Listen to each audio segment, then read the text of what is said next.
अहाना ने सौंपे दुर्गा देवी के हाथों में मूर्तियों से कमाए हुए पैसे। जी हाँ दोस्तों, दंगल टीवी के मोस्ट पॉपुलर टीवी सीरियल बड़े घर की छोटी बहू की कहानी में देखने को मिलने वाला है जबरदस्त मोड़।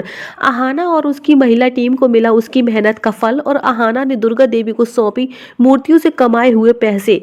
बड़े घर की छोटी बहू दोस्तों, बड़े घर की छोटी बहू सीरियल के अपकमिंग ट्रैक में हमें देखने को मिलने वाला है जब अहाना और बाकी सब लोग मूर्तियां बेचकर घर लौटते हैं तो दुर्गा देवी अहाना से सवाल करती है कि आखिर हमारी बनाई गई मूर्तियों का क्या हुआ। वो मूर्तियां बेची या नहीं, तुम लोगों ने मूर्तियां बेची हैं कि नहीं बेची हैं, बताओ। तब अहाना कुछ भी नहीं बोलती है बल्कि शांत रहती है।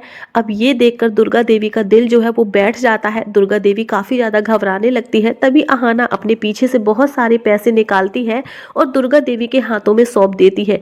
ये देखकर दुर्गा देवी को समझ में आ जाता है कि उनकी बनाई सारी मूर्तियां बिक चुकी हैं।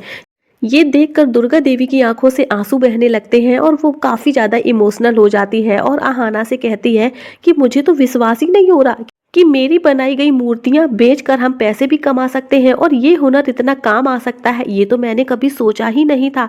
आज इस हुनर ने हमारी सबसे बड़ी मुश्किल में हमारा साथ दिया है। जिसके बाद सभी लोग खुशी से झूम उठते हैं और नाचने गाने लगते हैं। घर के अंदर शोर शराबा होता है, काफी मस्ती मजाक करते हैं। लेकिन ये शोर शराबा सुनकर पिशी मोनी और बाकी सब लोग नीचे आ जाते हैं और कहने लगते हैं कि ये क्या तमाशा लगा रखा है घर में, हम शांति से रह भी नहीं सकते इस घर में। लेकिन दुर्गा देवी, अहाना और बाकी की सब बहुएं इनकी बात को अनासुनी कर देती हैं। कोई भी इनकी बातों पर ध्यान नहीं देता और सभी अपनी मस्ती में मगन रहते हैं। तभी अहाना दुर्गा देवी से कहती है कि माँ, कुछ लोगों ने कहा था ना कि हम अपनी जिंदगी में कुछ हासिल नहीं कर सकते, तो हमने भी उन्हें आज गलत साबित कर ही दिया। आज हम अपनी मेहनत से कितने सारे पैसे कमा कर लाए हैं।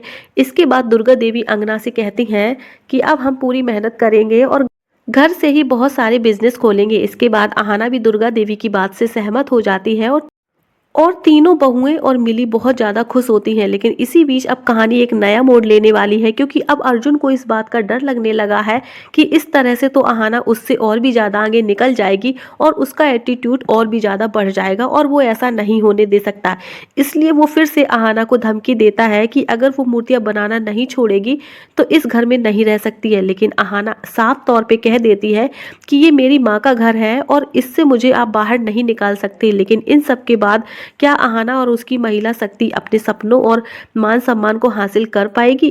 क्या अर्जुन की धमकियां उसके सपनों में रुकावट बनेगी, या फिर अहाना अर्जुन को छोड़कर अपने सपनों को ऊंची उड़ान देगी? वैसे आपका क्या कहना है अहाना को लेकर? वैसे देखा जाए तो अहाना ने यहाँ पर पिशी मुनि की बोलती बंद कर दी है। लेकिन अहाना की इस कामयाबी को देखकर पिशी मुनि को बहुत ज्यादा जलन होने लगी है और वो अहाना को किसी भी हालत में आगे बढ़ता नहीं देखना चाहेगी। अब ये देखना काफी ज्यादा इंटरेस्टिंग होगा। अहाना के हौसलों को तोड़ने के लिए पिसी मुनि कौन सा नया कदम उठाएगी या रचेगी कौन सी साजिश, ये देखना काफी ज्यादा इंटरेस्टिंग होगा। मैं दोस्तों, सीरियल के ऐसे ही लेटेस्ट अपडेट पाने के लिए हमारे चैनल अरु एक्सप्लेन को जरूर सब्सक्राइब कर लीजिएगा। वीडियो अच्छा लगे लाइक कमेंट शेयर जरूर कीजिएगा। साथ ही हमारे चैनल को सब्सक्राइब करना बिल्कुल भी मत भूलिएगा। फिर मिलूंगी आपसे नेक्स्ट एपिसोड के साथ।